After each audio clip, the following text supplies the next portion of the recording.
রাসূল সাল্লাল্লাহু আলাইহি ওয়াসাল্লাম বললেন, 4টা কাজ আল্লাহর কাছে সবচেয়ে প্রিয়। শেষে চলে এসেছি।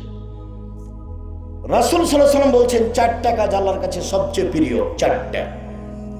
এক, কাতরাতু দুমুইন মিন খাসিয়াতিল্লাহ, আল্লাহর ভয়ে এক ফোঁটা চোখের পানি। এইটা আল্লাহর কাছে যত প্রিয়, পৃথিবীর কোনো কিছু আল্লাহর কাছে তত প্রিয় নয়।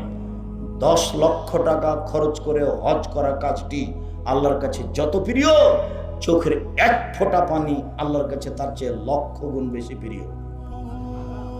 রমজান মাসের সিয়াম ব্যতিক্রম ইবাদত, এই ইবাদত আল্লাহর কাছে যত প্রিয়, এক ফোঁটা চোখের পানি আল্লাহর কাছে তার চেয়ে হাজার গুণ বেশি প্রিয়। সালাত ভিন্ন ধরনের ইবাদত, সালাত কারো সাথে মিল রাখে না, ব্যতিক্রম ইবাদত একটা সালাত, একেবারেই ব্যতিক্রম, কোনো নিয়ম কানুন বুঝে না, কোনো সমস্যা বুঝে না। সালাত আদায় করতে হবে, অজু করে করতে হবে, পানি নেই তো তায়াম্মুম করে করো, মানে মাটি নেই তো এমনিতেই পড়ো। কেবলার দিকে মুখ করে পড়তে হয়, কেবলা বোঝা যায় না, এমনিতেই পড়ো। দাঁড়িয়ে পড়তে হয়, দাঁড়িয়ে থাকা যায় না, বসে পড়ো, বসে থাকা যায় না তো শুয়ে পড়ো। পরিষ্কার কাপড় পরে নামাজ পড়তে হয়, তাহলে পরিষ্কার কাপড় নেই তো যাতে পায়খানা লেগে আছে সেটাই পরে পড়ো। বলে পায়খানা লাগা না লাগা কোনো কাপড়ই নেই, বলে উলঙ্গ হয়ে পড়ো। অবাক ইবাদত। যাকাত এমন নয়, যাকাত আপনি 10 দিন আগে দিয়ে দিতে পারেন, 10 দিন পরে দিতে পারেন, এরকম ইবাদত যাকাত নাই। হজ এরকম নয়, এবছর করলেন না সামনেবার করেন, সমস্যা নেই। সিয়াম রোজা আপনি অসুস্থ পরে করিয়েন, দেখেন কিছু মানে। সালাত একেবারেই ভিন্ন ধরনের ইবাদত, কোনো কিছুই মানে না, কোনো কিছুই মানে না। এরপরেও সালাত ইবাদত আল্লাহর কাছে যত প্রিয়, এক ফোঁটা চোখের পানি আল্লাহর কাছে তার চেয়ে হাজারো গুণ বেশি প্রিয়। লাইসা শাইউন আহাব্বা ইলাল্লাহি মিন কাতরাতাইনি ওয়া আসারাইনি, এক ফোঁটা চোখের পানি। 2, আল্লাহর রাস্তায় এক ফোঁটা গায়ের রক্ত, ফি সাবিলিল্লাহ জিহাদ, এক ফোঁটা গায়ের রক্ত। 3, যুদ্ধে নেমে কেটে যাওয়া ফেটে যাওয়া দাগ চিহ্ন, 3 নম্বর। এইটা যত প্রিয়, অন্য কিছু তত প্রিয় নয়। 4, ইবাদত করতে করতে কপালের দাগ, হাঁটুর দাগ, পায়ের টাকনুর দাগ, এই দাগ আল্লাহর কাছে যত প্রিয়, পৃথিবীর কোনো কিছু আল্লাহর কাছে তত প্রিয় নয়। 4টে সিরিয়াল আসছে দেখেন। 1, এক ফোঁটা চোখের পানি, এটা সহজ। 2, এক ফোঁটা রক্ত, এটা কঠিন। 3, যুদ্ধে নেমে কেটে যাওয়া ফেটে যাওয়া দাগ, এটা কঠিন। 4, ইবাদত করতে করতে টাকনুতে হাঁটুতে কপালে দাগ, এটা কঠিন। একটা নিজের আয়ত্তের ভিতরে না, 1 নম্বরটা আছে, এক ফোঁটা চোখের পানি। রাসূল সাল্লাল্লাহু আলাইহি ওয়াসাল্লাম বলছেন, লাইসা শাইউন আকরামু ইনদাল্লাহি মিনাদ দুআয়ে, আল্লাহর কাছে চাওয়া কাজটা সবচেয়ে প্রিয়, সবচেয়ে প্রিয়। মানুষের স্বভাব আর আল্লাহর গতি এক নয়। এইটা কোলার বাড়িতে ধনী মানুষ, আমার ছেলের হাত ভেঙে গেছে, আমি বললাম ভাইজান আমার ছেলের হঠাৎ করে হাত ভেঙে গেছে, ভাইজান আমাকে 10,000 টাকা কর্জ দেন। তো এখন তো টাকা নাই রে, আচ্ছা দেখি একটু পরে আই। আপনি তো খুব ভালো মানুষ, সবাইকে দেন, আমি আসছি। তখন 10,000 টাকা দিয়েছি বিকালে। পরের দিন আবার গেছি, 10,000 টাকা দিবেন ভাইজান, এরকমভাবে আর একটা ঘটনা ঘটে গেছে। তোর জন্য কি টাকা বানাই নাকি? এটা হলো মানুষের স্বভাব। আর আল্লাহর গতিবিধি হলো যতবার বলবেন তত খুশি। আমাকে একটা ভ্যানের ব্যবস্থা করে দেন, ঠিক আছে ভালো। আমাকে বগুড়া শহরে একটু জমির ব্যবস্থা করে দাও, আচ্ছা ঠিক আছে। 10 বার বলেন, 100 বার বলেন, 100 বার বলেন, যত বলবেন তত খুশি, যত বলবেন তত খুশি। বলবেন না তখন অসন্তুষ্ট। মুখখান নাই, বলো না কেন? মানলাম ইয়াসারিল্লাহ ইয়ারজাব আলাইহি, যে চায় না তার উপরে রাগান্বিত হয়, যে চায় না তার উপরে রাগান্বিত হয়। মুখখান নাই, একটু বলতে পারো না যে আল্লাহ আমাকে দাও? হাতখান উঠিয়ে বলতে পারো না যে আল্লাহ আমাকে দাও? মুখখান তো এই জন্য দিয়েছি, হাতখান তো এই জন্য দিয়েছি, বলো আমাকে, বলো না কেন? না বললে অসন্তুষ্ট, বললেই খুশি। মানুষের স্বভাব। পরের দিন যদি জান তাহলে কি বলবে? টাক্স আছে নাকি তোর জন্য টাকা বানায়। আর এখানে যত বলবেন তত খুশি, যত বলবেন তত খুশি। সম্মানিত দিনী ভাই বোন, তো ইবাদত করতে করতে দাগ, এইটা তারপরে চাওয়া কাজটা খুব প্রিয়। এইবার রাতে উঠে সুন্দর করে 2 রাকাত ওযু করে 2 রাকাত সালাত আদায় করে হাত তুলে চোখের পানি ঝরিয়ে চাইলেন, এটা হলো সবচেয়ে সুন্দর। হাতটা এভাবে থাকবে মানে দেন, হাতটা এভাবে থাকবে মানে এখনই দেন। সম্মানিত দিনী ভাই বোন, আমি আলোচনার শেষে এসে আপনাদেরকে বলছি যে আল্লাহ ভীতি ভিতরে নিয়ে আসেন, নইলে পরকাল টিকবে না। জীবনে বেঁচে থাকাটা মিছামিছি হবে। এমনিতে পরিবারের উপরে খুব শক্ত হন, স্ত্রী ছেলে মেয়ের উপরে খুব শক্ত হন, একবারে শক্ত। 5 ওয়াক্ত সালাত নেই, পিটিয়ে সালাত আদায় করাতে হবে। চাল চলন, অভ্যাস, আদাব, খাসলত আপনাকে বাধ্য করতে হবে। যদি না শিখতে পারেন খাসলত, তো একটা বই পাওয়া যায় আদর্শ পুরুষ, আদর্শ পরিবার, আব্দুর রাজ্জাক বিন ইউসুফ, আপনার জন্য লিখেছিলাম। জানি না আপনার বাড়িতে আছে কিনা। হিংসা করিয়েন না, আব্দুর রাজ্জাক বিন ইউসুফের হিংসা করে কিছু হবে না, 1 পয়সা লাভ নেই, খালি হিংসাই হলো মাত্র।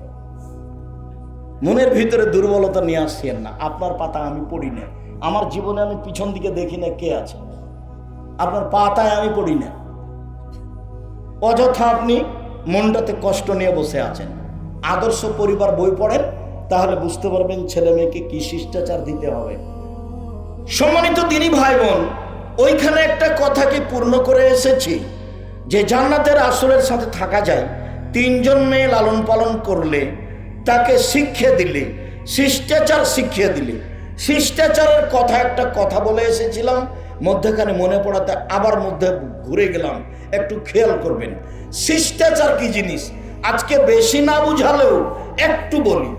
আয়েশা রাদিয়াল্লাহু তাআলা আনহা বলেন, আল্লাহর নবী বলেছেন সকল নবীর শিষ্টাচার 10টা, সব নবীর বৈশিষ্ট্য 10টা, সব নবীর খাসলাত অভ্যাস 10টা। এক, কাসু সারেফ, মোচ কেটে ফেলতে হবে, মোচ ব্লেড দিয়ে চাঁচা যাবে না, এটা সব নবীর শিষ্টাচার, সব নবীর বৈশিষ্ট্য। 2, এফাউল লোহা, দাড়ি বড় করতে হবে। দাড়ি ছোট করা কাবিরা গুনাহ, চেঁচে ফেলা কাবিরা গুনাহ। চেঁচে ফেললে অভিশাপ হবে। কেন? চেঁচে ফেললেও মহিলা হতে চায়, মহিলার দাড়ি নেই, এই জন্য চেঁচে ফেলাটা অভিশাপ। চেঁচে ফেললে অভিশাপ হবে।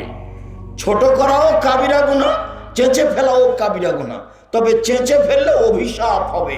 চেঁচে ফেললে চোখের পাওয়ার কমে যাবে, চেঁচে ফেললে স্ত্রী মিলনের ক্ষমতা কমে যাবে। দাড়ি ছেড়ে দিতে হবে নিজ গতিতে। নবীগণের খাসলাত অভ্যাস শিষ্টাচার স্বভাব। 3, আসওয়াক, মেসওয়াক করা। অন্য হাদিসে এসেছে আমি ভারী না মনে করলে আমার উম্মতকে 5 ওয়াক্ত সালাতে মেসওয়াক করার আদেশ করে দিতাম। যতবার জিবরাইল আমাদের নবীর কাছে এসেছেন বলেছেন দাঁত পরিষ্কার করেন, দাঁত পরিষ্কার করেন, দাঁত পরিষ্কার করেন, তখন আমাদের নবী বলছেন মনে হচ্ছে যে দাঁত পরিষ্কার করতে করতে মুখের সামনের দিক ছিলাই ফেলি নাকি। তাই আমি বলেছিলাম যে মুহাম্মদ সাল্লাল্লাহু আলাইহি সাল্লাম যদি নূরের তৈরি হন, তাহলে তাকে দাঁত পরিষ্কার করতে হবে কেন? জিবরাইল কয়বার দাঁত পরিষ্কার করেন? জিবরাইল কয়বার করেন? একবারও না। কেন? ওর পদার্থ ভিন্ন, ওর তৈরি পদার্থ ভিন্ন। ওটা নূর, ওটা আলো। আর মুহাম্মদ সাল্লাল্লাহু আলাইহি সাল্লাম মাটির তৈরি, এর পদার্থ ভিন্ন। মুখে মানবিক গন্ধ আছে, সেই জন্য ভদ্রলোক এই বাক্য সহ্য করতে না পারে কিনা ধুইয়া দিল। যখন এখন দেখছেন কিছু আলেম ওলামা, কিছু আলেম ওলামা করে ধুইয়া দিচ্ছে, তিনিও খুব ধুয়েছিলেন একবারে সুন্দর করে। তা আমি বললাম যে মুহাম্মদ সাল্লাল্লাহু আলাইহি সাল্লামের মুখে মানবিক গন্ধ ছিল, যার কারণেই তিনি ঘুম থেকে উঠলে দাঁত পরিষ্কার করতেন, বাড়ির বাহির থেকে ভিতরে গেলে দাঁত পরিষ্কার করতেন, তারপরে আপনার সালাতের সময় দাঁত পরিষ্কার করতেন। আয়েশা রাদিয়াল্লাহু তাআলা আনহা বলছেন এইভাবে তিনি দিন রাত দাঁত পরিষ্কার করে রাখতেন। আবার মুহাম্মদ সাল্লাল্লাহু আলাইহি সাল্লাম নিজেই বলছেন যখনই জিবরাইল আসে বলেন দাঁত পরিষ্কার করেন, দাঁত পরিষ্কার করেন, দাঁত পরিষ্কার করেন। আমার মনে হলো মুখের সামনের দিক ছিলেই ফেলি নাকি। তো সব নবীর অভ্যাস ছিল, শিষ্টাচার ছিল, খাসলাত ছিল দাঁত পরিষ্কার করা। 4 ইন্তেকাসুল মা, পেশাব পায়খানার পরে পানি দিয়ে পবিত্রতা অর্জন করা। আগে ঢেল টিস্যু পেপার, পরে পানি, এ কথা মিথ্যে। পানি দিয়ে পবিত্রতা অর্জন করা সব নবীর স্বভাব। ইব্রাহিম আলাইহিসসালাম, মুসা আলাইহিসসালাম, মুহাম্মদ সাল্লাল্লাহু আলাইহি ওয়াসাল্লাম পেশাব পায়খানার পরে পানি দিয়ে পবিত্রতা অর্জন করার পরে হাতটা মাটি দিয়ে মেজে নিতে হবে। এটাই ছিল নবীদের খাসলাত, স্বভাব, অভ্যাস। এখন পানি ব্যবহার না করে আগে ঢেল টিস্যু পেপার, আবার 40 কদম, আবার পায়ের উপরে পা উঠানো, আবার খক খক করে কাশা, একবারে নোংরামি, একবারে বেহায়াই। যদি 40 কদম হাঁটতেই হয় পেশাব পায়খানার পরে পবিত্রতা অর্জনের জন্য, তাহলে তার বউকেও হাঁটতে হবে। তার বউ ঢেল টিস্যু পেপার নিয়ে 40 কদম হাঁটবে, পায়ের উপরে পা উঠাবে, খক খক করে কাশবে। বলে কেমন করে সাজে? বলে পুরুষকে যেমন করে সাজে। পুরুষও যখন এমন করে তো মহিলাটাকে কেমন কেমন লাগে। তো মহিলা যদি এমন করে তাহলে পুরুষটাকেও কেমন কেমন লাগে। ধর্ম তো আর পাগল হয়নি। সব নবীর অভ্যাস ছিল পেশাব পায়খানার পরে পানি দিয়ে পবিত্রতা অর্জন করা। আগে ঢেল টিস্যু পেপার, পরে পানি, এটা মিথ্যা ধর্ম। যখন পানি নেই তখন ঢেল টিস্যু পেপার, এইটা মুহাম্মদ সাল্লাল্লাহু আলাইহি ওয়াসাল্লাম বলেছেন। 5 কাসুল আজফার, নখ কেটে ফেলা। নখ সব নবীর অভ্যাস, শিষ্টাচার, নখ কেটে ফেলা। তো মেয়েকে শিষ্টাচার শিখাবে, কি শিষ্টাচার শিখাবে? মাও জানে না শিষ্টাচার কাকে বলে, বাবাও জানে না। শুনেছে শিষ্টাচার একটা শব্দ, শিষ্টাচার কি? আরে ধৈর্য শব্দ যেমন সবাই বলে ধৈর্য, কেউ কি জানে ধৈর্য কি জিনিস? ধৈর্য হলো ঘোড়ার ডিম, সবাই বলে ঘোড়ার ডিম, কেউ দেখেনি। তো তাই হলো ধৈর্য। যার যখন সুযোগ আছে সে তখন একবারে ইচ্ছা মতো বলে নেয়, সবাই বলে ধৈর্য। যার যখন সুযোগ আছে সে তখন ইচ্ছা মতো জেল হাজত দিয়ে নেয়, সবাই বলে ধৈর্য। একজন বিপদে পড়লে আর একজন খুব হাসি দেয়, আবার গরু জবাই করে। গরু জবাই করতে আমি নিজে দেখেছি, গরু জবাই করতে আমি নিজে দেখেছি। সবাই বলে ধৈর্য। ধৈর্য কি জিনিস?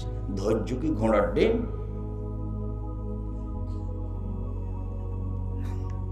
তো শিষ্টাচার কি জিনিস? শিষ্টাচার কি ঘোড়ার ডিম? এখন এখানে যারা মহিলারা বসে আছে, অধিকাংশ মেয়েদের নখ বড় আছে, তোর ওর বাপ নাই নাকি? ওটা কি তার সৎ বাপ? ওর মা নাই, ওটা কি তার সৎ মা? আমি বলেছি সৎ মা, কিন্তু আসলেই কি সৎ মা? সৎ মা নয় তো। আমি বলেছি সৎ বাপ, তা আসলেই কি সৎ বাপ? সৎ বাপ নয় তো, হলো অযোগ্য বাপ, ঘৃণিত কাপুরুষ বাপ। শিষ্টাচার কাকে জানে না। আল্লাহর নবী বলছেন যে ওই মেয়ে বাপের জন্য অন্তরাল হবে জাহান্নাম থেকে বাঁচার জন্য। যেই বাপ মেয়েকে বিদ্যা শিখিয়ে দিল, শিষ্টাচার শিখিয়ে দিল, ভালো আচরণ করলো, বিবাহ শাদী দিয়ে দিল, সে মেয়ে 3টে হবে অন্তরাল। শিষ্টাচার কাকে বলে? শিষ্টাচার কি জিনিস? সামনের দিকের মাথার চুল ছোট করা, সেটাই কি শিষ্টাচার? সব চুল ছোট করা, সেটাই কি শিষ্টাচার? ভুরু তুলে চিকন করা, সেটাই কি শিষ্টাচার? দাঁত ছিলে চিকন করা, সেটাই কি শিষ্টাচার? এই নগ্ন স্কিন পায়জামা পরা, সেটাই কি শিষ্টাচার? আরে একবারে স্কিন পায়জামা পরে আছে আর বাপের মাথায় টুপি আছে, সব বছরই হজ করে, ওমরা করে মাসে মাসে। এটা বাপ আর এটা বেটি। আমি বলেছি সৎ বাপ, আপনি বলছেন আপনারা এইসব এভাবে বলিয়েন না। বলেন আমি কি করতে পারি? আপনি যদি স্বাভাবিক মনে করেন তাহলে এটা মিথ্যা। আপনার নাম মুসলিম আর আপনার ধর্মের নাম ইসলাম। ইসলাম মানে মেনে নেওয়া, মুসলিম মানে মেনে নিয়েছি।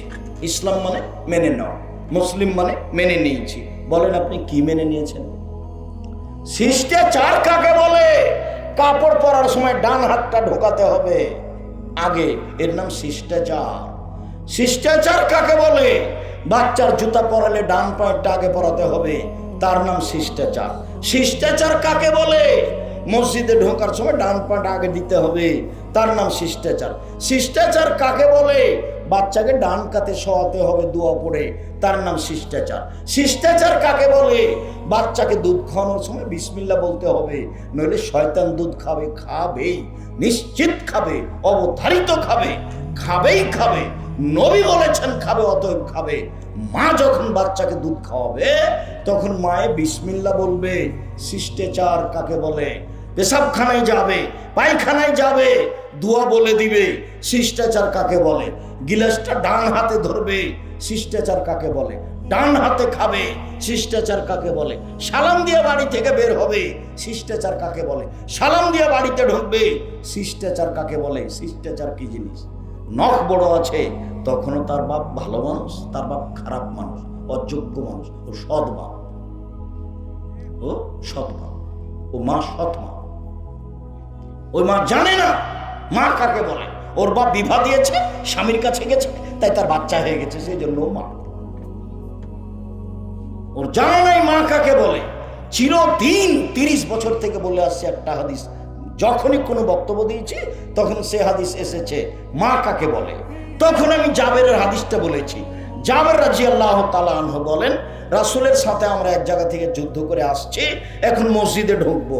আল্লাহ রাসূল বললেন, এই থামো থামো থামো, সবাই এখানে থাকো, সকালে যাব, এখানে রাতে থাকি, মদিনায় সকালে ঢুকবো। আমি জাবের বললাম, আল্লাহর নবী, আমি নতুন বিবাহ করেছি, আমাকে বাড়ি যেতে দেন। তো এইটুকু বলতেই আল্লাহ রাসূল বলতে লাগলেন, ও নতুন বিবাহ করেছো, কুমারী মেয়ে বিবাহ করেছো না তালাক প্রাপ্তা মেয়ে বিবাহ করেছো? তা আমি বললাম যে তালাক প্রাপ্তা মেয়ে বিবাহ করেছি। তার বিবাহ হয়েছিল, স্বামী তাকে তালাক দিয়ে দিয়েছে, আমি তাকে বিবাহ করেছি। তখন আল্লাহ রাসূল বলছেন, হাল্লা বিক্রাম তুলায় বোকা, তুমি কুমারী মেয়ে কেন বিবাহ করলে না? তুমি তার সাথে খেলতে, ও তোমার সাথে খেলতো। তুমি কুমারী মেয়ে কেন বিবাহ করলে না? তুমি তার সাথে খেলতে, ও তোমার সাথে খেলতো। তুমি কুমারী মেয়ে কেন বিবাহ করলে না? তুমি তার সাথে খেলতে, ও তোমার সাথে খেলতো। আল্লাহ রাসূল তো এই পর্যন্ত বললেন। দেখেন এবার জাবের কি বলেন। জাবের রাদিয়াল্লাহু আনহু বলছেন, আল্লাহর নবী শোনেন, আমার আব্বা উহুদের যুদ্ধে শহীদ হয়েছেন 9 জন মেয়ে রেখে, আমার 9 জন বোন আছে। আল্লাহ রাসূল শোনেন, আমার আব্বা উহুদের যুদ্ধে শহীদ হয়েছেন 9 জন মেয়ে রেখে, আমার 9 জন বোন আছে। আক্রাহু আন আতাজাওয়াজা মিসলাহুন্না, তাদের মতো কম বুদ্ধির মেয়েকে বিবাহ করা আমি পছন্দ করিনি 4টা কারণে। আমার বোনদের সমবয়সের মেয়েকে বিবাহ করা পছন্দ করিনি 4টা কারণে। এক, লে তুয়াল্লে মাহুন্না, বেশি বয়সের তালাক প্রাপ্তা মেয়ে বিবাহ করেছি যাতে করে আমার স্ত্রী আমার বোনকে বিদ্যা শিখাতে পারে। 2, বলে তুয়াদ্দে বাহুন্না, যাতে করে আমার স্ত্রী আমার বোনদেরকে শিষ্টাচার শিখাতে পারে। 3, বলে তারাজ্জলাহুন্না, যাতে করে আমার স্ত্রী আমার বোনদের মাথার চুল চিরুনি করে সাজগোজ করে পরিপাটি করে রাখতে পারে। 4, বলে তাকুমা আলাইহিন্না, যাতে করে আমার স্ত্রী আমার বোনদের উপরে পাহারা দিতে পারে। তার নাম মা। রাসূলের সামনে বিবরণ দিলেন জাবের রাদিয়াল্লাহু আনহু, আমি বেশি বয়সের মেয়ে বিবাহ করেছি তালাক প্রাপ্তা 4টা কারণে। আমার 9 জন বোন আছে, সবাই কম বয়সের, কারো বিবাহ হয়নি। 1, আমার স্ত্রী যেন আমার বোনদেরকে বিদ্যা শিখাতে পারে। 2, আমার স্ত্রী যেন আমার বোনদেরকে শিষ্টাচার শিখাতে পারে। বিদ্যা না হয় বুঝলামই, ছেঁচড়া মেছড়া করে কি যে শিখালো। 4 পাস করেনি, তাই বলছে মেয়েকে ডাক্তার করবে, তাই নিয়ে খুব ব্যস্ত। 6 পড়ার পরে 4 জন মাস্টার, ক্লাস 8-এ গিয়ে 6 জন মাস্টার, ম্যাট্রিক পাস করার পরে ইন্টার পাস করার জন্য যে কয়েকটা সাবজেক্ট সব মাস্টার। তারপরে ডাক্তারিতে ভর্তি করেছে কোনো বিশ্ববিদ্যালয়ে, কয়েকদিন পরে মেয়ে আরেকজনের সাথে চলে গেছে। তখন টাকাটি কি হলো? কোলার বাড়ির সেই ছেলেটা অতীব মেধাবী, ভালো ভদ্র ছেলে, সবাই তাকে বলে খুব ভদ্র, খুব মেধাবী, সবাই বলছে উত্তরবঙ্গে সবচেয়ে মেধাবী। তাই পড়াশোনা করেছে, বাপে বলেছে বড় ডাক্তার। তো পড়াশোনা করে লন্ডন থেকে এসেছে, পিজি হাসপাতালের ডাক্তার, 3 লক্ষ টাকা বেতন। তো দেখলাম সেই দিন আসলো কোলার বাড়িতে, গাড়ি থেকে নামলো, কথার কথা গ্রামের লোকজন দৌড়িয়ে এসেছে, চাচি খালা ফুপু দেখবে। কত সুন্দর আদরের ছেলে, লন্ডন থেকে পড়ে এসেছে, গাড়ি থেকে নামলো, দেখা গেল গায়ে গলায় টাই আছে, গায়ে স্যুট আছে, পায়ে জুতা আছে, মোজা আছে, দাড়ি চাঁচা আছে, হাতে সিগারেট আছে। এই অবস্থায় ছেলে গাড়ি থেকে নামলো। গ্রামবাসীর খুব ভালো ভদ্র ছেলে। একটু পরে বৌমা গাড়ি থেকে নামলো, দেখা গেল হালকা হালকা গায়ে কাপড় আছে। একটু পরে নাতনি গাড়ি থেকে নামলো, দেখা গেল গাড়ির গায়ে কাপড় নেই। দেখা গেল গাড়ির পিছন দিকে কুকুর আছে। গাড়ির পিছন দিকে কি আছে? কুকুর আছে। বলেন টাকা লস হয়েছে না লাভ হয়েছে? আবার পিজি হাসপাতালে গিয়ে দেখেন যারা সহযোগিতা করছে সবাই বেটি ছেলে মানুষ, মহিলা। আবার দেখেন প্রেসক্রিপশন লিখেছে ওই ওষুধ কোম্পানির, যারা তাকে টাকা দেয় ও জানে এর চেয়ে ভালো ওষুধ আছে, তারপরেও যারা তাকে টাকা দেয় তাদের ওই কোম্পানির ওষুধ লিখেছে। বলেন এখন একে কি করবেন? এ কি করবে জাতি? আমাকে বলছে আব্দুর রাজাক সাহেব, 3টে ছেলে একটা একটু স্কুলে দিলে হয় না? বলছে সবাই তো দেয়, কাজে আমি ওই পাতা ছিঁড়ে দিয়েছি। সবাই দেয় তো সেই জন্য আমি ওই পাতা ছিঁড়ে দিয়েছি, ওই পাতা আমি রাখিনি। তারপর তাকে দেখে ছেড়ে দেবো কি বলতে চায় আমাকে। শুনুন, বিদ্যা কাকে বলে বাপ মা বুঝতে পারলো না, পরিস্থিতিকে বিদ্যা বুঝলো, মূলত তা বিদ্যা নয়। বিদ্যা কি জিনিস এটা শুনতে হলে আব্দুল্লাহ যেভাবে বিস্তারিত সময়ে বিশ্ববিদ্যালয়ের সেমিনারগুলিতে বলছে সেগুলো আপনি দেখেন, তাহলে আপনি বুঝতে পারবেন বিদ্যা কি জিনিস, বিদ্যা মূলত কাকে বলে, এইটা আপনি স্পষ্ট বুঝতে পারবেন। সম্মানিত দিনী ভাই বোন, শিষ্টাচার তো কেউ 5 পয়সা দাম দেয় না, নখ বড় আছে তো। আর আমি কি বলতে পারি? আমি বলে গেলাম ও হলো সৎ মা, এ পর্যন্ত বললাম। তারপরে যেটা আল্লাহ রাসূল বললেন, নবীগণের স্বভাব বৈশিষ্ট্য, নাক ফুলে বেতে, বগলের লোম উঠিয়ে ফেলা, মহিলা হোক পুরুষ হোক, ব্লেড দিয়ে কাটা যাবে না, উঠেই ফেলতে হবে। এটাই হলো নবীগণের শিষ্টাচার, বৈশিষ্ট্য, খাসলত, অভ্যাস। হালাকুল আনাত, নিচের লোম পরিষ্কার করতে হবে, ঊর্ধ্বে টাইম 40 দিন। যেভাবে সহজ, যেভাবে সম্ভব, নারী পুরুষ একই রকম। এগুলো হলো নবীগণের অভ্যাস, এগুলো হলো নবীগণের স্বভাব। তারপরে হলো হায়া, লজ্জা। লজ্জা নবীগণের স্বভাব, লজ্জা নবীগণের খাসলাত, লজ্জা নবীগণের বৈশিষ্ট্য। সব নবীর একটা কথা ছিল, সব নবীর একটা বাক্য ছিল, এজালাম তাস্তাহি ফাসনামা শেতা। যখন তুমি লজ্জা করবে না তখন তুমি সব পাপ করতে পারো, যখন তুমি লজ্জা করবে না তখন তুমি সব পাপ করতে পারো। আল হায়া ওয়াল ঈমান কারনাও জামিয়া, লজ্জা এবং ঈমান একসাথে জমা ধরে আছে, লজ্জা এবং ঈমান একসাথে জমা ধরে আছে। এই যে রফা আহাদম রফেলা আখারো, একটা উঠে গেলে আরেকটা চলে যায়, লজ্জা চলে গেলে ঈমান চলে যায়, ঈমান চলে গেলে লজ্জা চলে যায়। ঈমান যত বেশি হবে পাপ তত কম হবে, ঈমান যত কম হবে পাপ তত বেশি হবে। তাহাজ্জুদ পড়লেও হবে, হজ করলেও হবে, বোরখা পরলেও হবে। ঈমান দিয়েই পাপ ঠেকানো যায়। লোকে বলে ছেলেটা খুব ভালো, 5 ওয়াক্ত সালাত আদায় করে, হজও করে এসেছে, বাপের টাকা আছে, কিন্তু গোপনে পাপ করে কেউ জানে না, তাহলে বুঝতে হবে ঈমান কম। মেয়েটা বোরখা পরে আছে, তাহাজ্জুদ পড়ে, স্বামী যখন থাকে না বাড়িতে তখন প্রেমের গল্প করে, বুঝতে হবে ঈমান কম।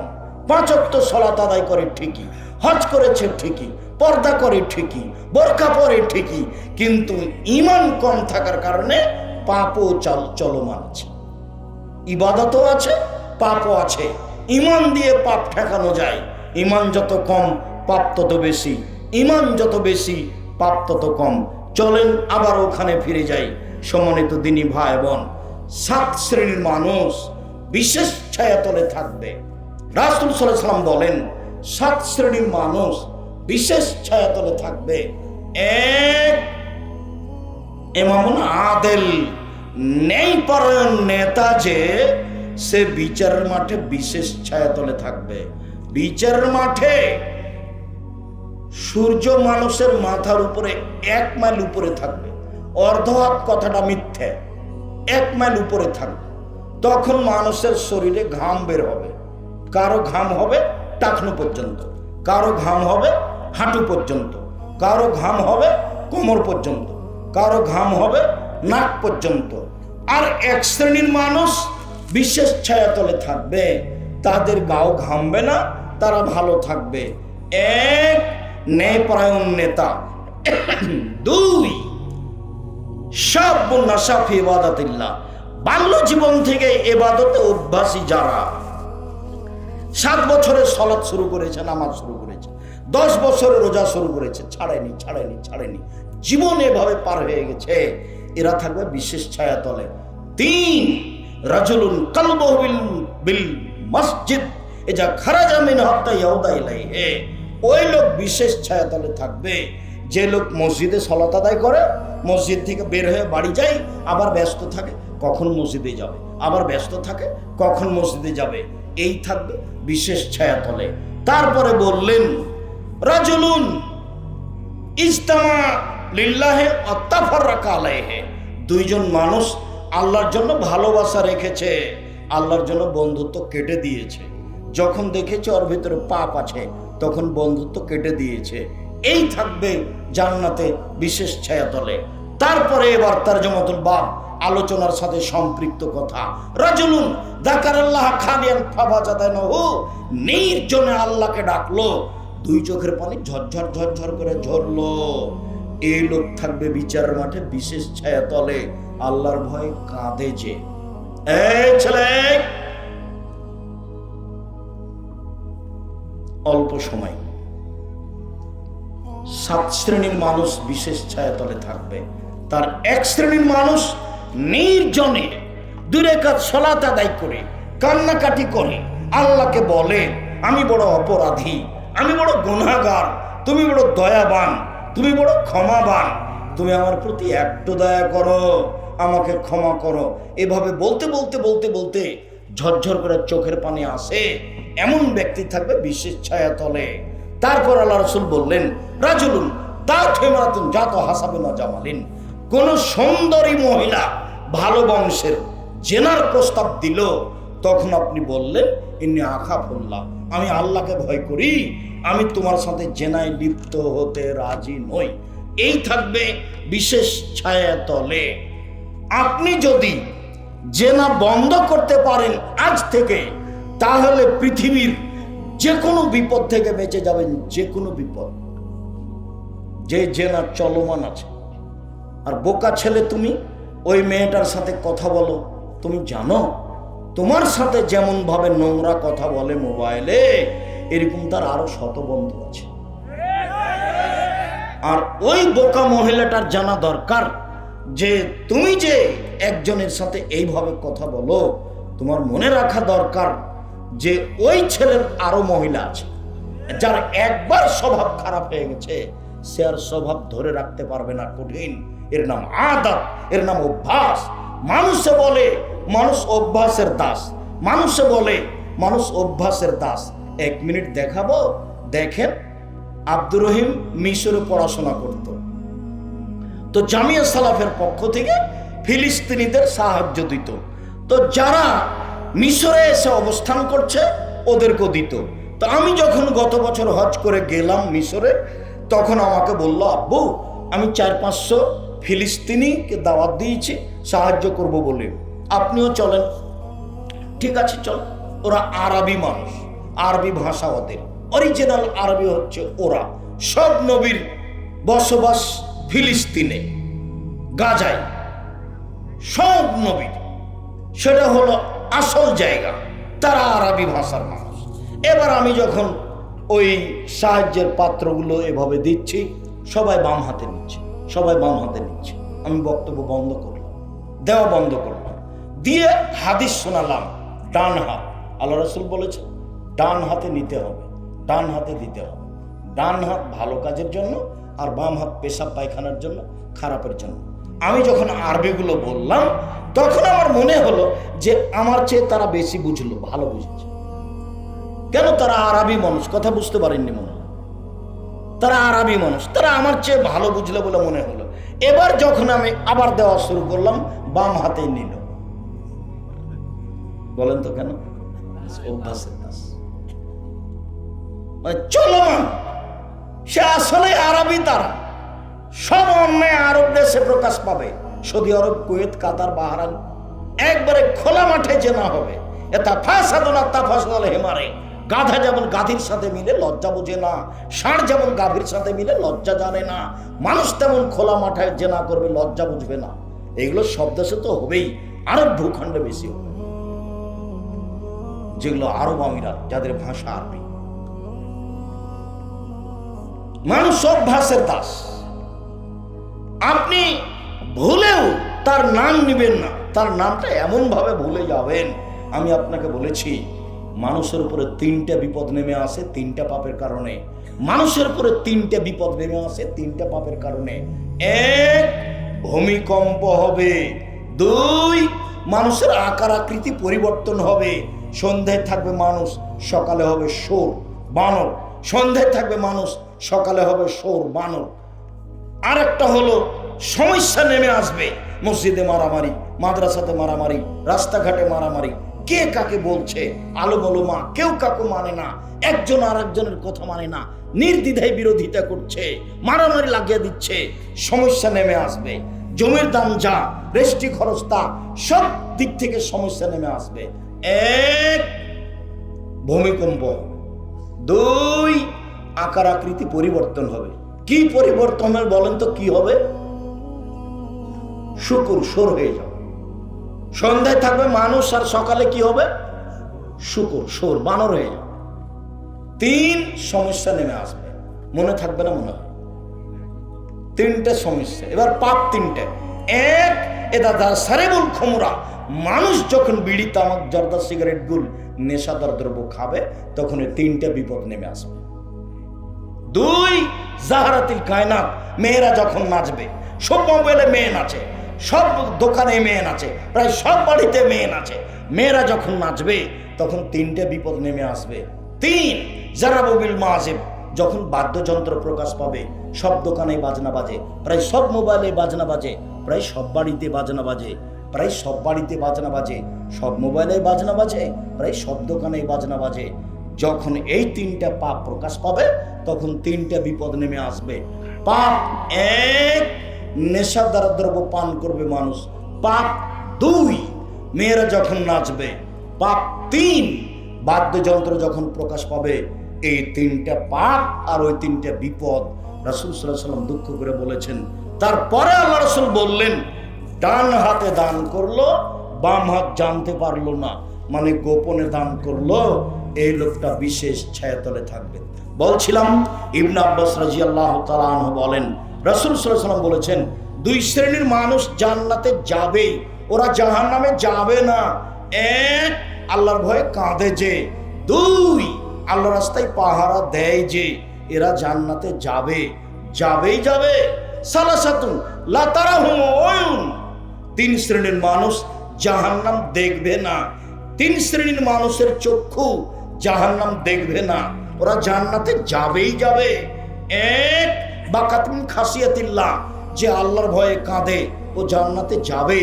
2, হারাসাত ফি সাবিলিল্লাহ, যে আল্লাহর রাস্তায় পাহারা দেয়, সে জান্নাতে যাবেই। 3, গাজাতান মাহারিমিল্লাহ, বেগানা নারীকে দেখে চক্ষু নিচু করে যে, সে জান্নাতে যাবেই। এবার যে আপনি হাই স্কুলের হেডমাস্টার, গার্লস স্কুলের, আপনার তো চোখ ভালো দেখে কোন মেয়ে কেমন, আপনি ভালো করে বলতে পারবেন বিবরণ দিতে বললে। আল্লাহ রাসূলের কথাটা কি? এবার তোমার মোবাইলে কি হবে? তুমি যে তোমার মোবাইলের ল্যাংটা মেয়েকে দেখে চক্ষু ঠান্ডা করছো, কলিজা ঠান্ডা করছো, জানটা সহজ করছো, তো জান্নাতের মহিলা কি এত সহজ? আল্লাহ তাআলা জান্নাতের মহিলাদের ব্যাপারে চ্যালেঞ্জ করে বলেছেন, জান্নাতের মহিলাদেরকে কোনোদিন জিন স্পর্শ করেনি, মানুষ কোনোদিন স্পর্শ করেনি। ওরা এত সুন্দরী, ওরা এত সুন্দরী, ওদেরকে দেখে মনে হবে ঝিনুকের মধ্যে লুকানো মুক্তা। ওদের মাথার চুল হবে লম্বা লম্বা, কোঁকড়া কোঁকড়া, কুচকুচে কালো। ওদের চক্ষু হবে টানা টানা, লম্বা লম্বা, ডাগর ডাগর। 15-16 বছর মেয়েরা যেমন, জান্নাতের মেয়েরা এরকম ভিন্ন ধরনের নারী।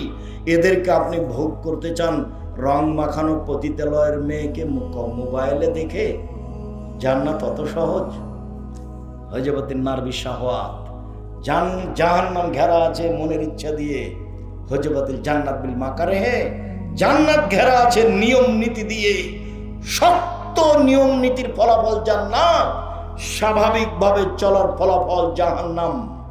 ইচ্ছা মতো চলার নাম জাহান্নাম, নবীর নীতিতে চলার নাম জান্নাত। সম্মানিত দিনী ভাই বোন, রাসূল সাল্লাল্লাহু আলাইহি সাল্লাম বললেন, 3 শ্রেণীর মানুষ জান্নাতে যাবেই। তার এক শ্রেণীর মানুষ বেগানা নারীকে দেখে চক্ষু নিচু করে। যে আল্লাহ রাসূলকে জিজ্ঞাসা করা হলো, আল্লাহ নবী, হঠাৎ যদি কোনো নারীর উপরে চোখ পড়ে যায় তাহলে কি করব? আল্লাহ রাসূল, হঠাৎ যদি কোনো নারীর উপরে চোখ পড়ে যায় তাহলে কি করব? তখন উনি বলছেন, আমারানি। আল্লাহ রাসূল বললেন, আন আসরিফা বাসারি, আমি চোখটা ফিরিয়ে নিব। তো যদি আপনি টিভিতে খবর শোনেন তাহলে আপনাকে এভাবে বসে থাকতে হবে। ওই মেয়েটার উপরে চক্ষু রেখে কেমনে খবর শুনবেন? এখন আমরা তো আর খবর শুনি না, বাড়িতে টিভিও নাই, কাজে ওই পাতা আমাদের কাছে নেই। আর আমি তো মোবাইল ছোটটাই চালাতে পারি না, শুধু আপনি রিং করলে আমি অন করতে পারি, আমি নিজে আপনার নামটা ধরে রাখতে পারি না। আপনি বললেন আব্দুর রাজ্জাক সাহেব নাম্বারটা আমার সেভ রাখিয়েন, তা আমি যে সেভ করতে পারি না, কাজে আপনারটা আমি কিছু করতে পারিনি। সম্মানিত দিনী ভাই, রাসূলের কথা, রাসূলের কথা, মানুষের কথা না। আপনাকে এই পথে ফিরে আসতেই হবে। বগুড়া বাড়ি, বগুড়া শহর খুব সুন্দর সাজানো, মেয়ে দিয়ে ঘেরা। আর আপনার স্ত্রীর নির্দ্বিধায় বাজারে যায়, ভ্যানিটি ব্যাগ হাতে করে। কা পুরুষ? ঘৃণিত পুরুষ। লজ্জা হয় না আপনার? হায়া হয় না আপনার? কিসের পুরুষ আপনি? আমাদের স্ত্রী যদি ওই ভ্যানে উঠে, রিক্সায় উঠে, ওর যদি একটু যদি গায়ের সাথে একটু লেগে যায় তাহলে অজ্ঞান হয়ে যাবে। আর আপনার স্ত্রী সারাদিন ধাক্কা খায় বাজারে গিয়ে, তা আপনার লজ্জা হয় না? বাজার যাবে কেন? কা পুরুষ? আপনি মারা গেছেন, আপনার স্ত্রী বাজারে যাবে কেন? আপনার ছেলে মারা গেছে, কা পুরুষ? বাজারে যাবে কেন আপনার স্ত্রী? আপনার মেয়ে কেন যাবে? তার ভাই নাই, তার বাপ নাই, তার আত্মীয় স্বজন নাই, তার দাদা নাই, তার নানা নাই, ও দুনিয়াতে হঠাৎ করে লাফ দিয়ে পড়ে গেছে, কেন যাবে? কেন যাবে? ফাইজলামি করেন ধর্মের সাথে? অত সহজ? জন্ম দিয়েছে, বিদ্যা শিখিয়ে দিয়েছে, শিষ্টাচার শিখিয়ে দিয়েছে। শিষ্টাচার কি জিনিস? শিষ্টার কাজ কি জিনিস? পতিতালয়ের মেয়ের মতো করে সাজগোজ করে, ঠোঁটে আসকারা মাস্কারা দিয়ে, এইভাবে চক্ষু সাজিয়ে, এইভাবে ভুরু পেন তুলে, ভ্যানিটি ব্যাগ হাতে করে বগুড়া বাজারে ঘুরে, আর আপনি লজ্জা করেন না? হজ করেন, ফাইজলামি করেন ধর্মের সামনে?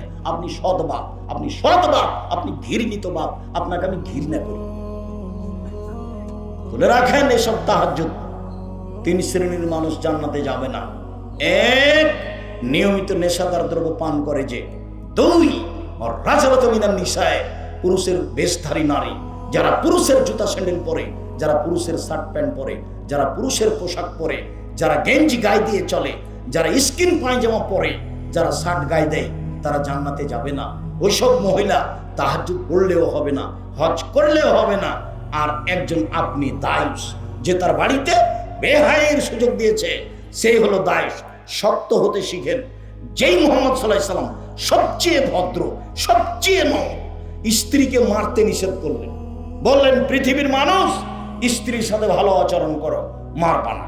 সেই নবী বলছেন যে লাঠি দিয়ে বউ ঠিক করো। 5 বার একই কথা বলেছেন, 5 বার বলেছেন লাঠিটা ঝুলিয়ে রাখো। আমার কথা নয়, বলেছেন পরিবার থেকে লাঠি উঠিয়ে নিও না, সময় লাগতে পারে। আমি তো এগুলো বলিনি, এগুলো মুহাম্মদ সাল্লাল্লাহু আলাইহি ওয়াসাল্লাম বলেছেন।